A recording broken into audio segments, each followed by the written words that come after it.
निवडणूक आयोगाकडे पुराव्यानिशी अनेक मुद्दे मांडल्यानंतर सुद्धा निवडणूक आयोग निवडणूक जाहीर करतं, याचा अर्थच असा आहे की सत्तारूढ पार्टीला मदत करणं हे निवडणूक आयोगाचं प्रथम कार्य सिद्ध दिसतं, असं त्याच्यावरून लक्षात येतं.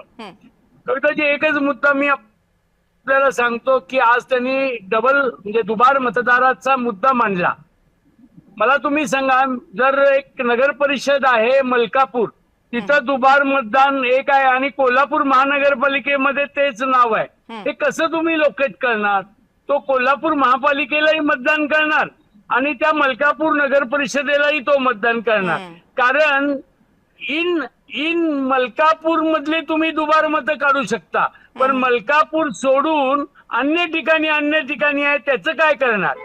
म्हणून मी तुम्हाला सांगतो की आमचे सर्व पक्ष भूमिका काय घेतील हे आज मला माहित नाही, पण निवडणूक जाहीर झाली आहे, निवडणुकीला सामोरं जाणं हे आमचं काम राहील आणि निवडणुकीसाठी कणखर मनसे सहित आमची आघाडीत मोठ्या मतांनी जिंकण्यासाठी सज्ज राहील.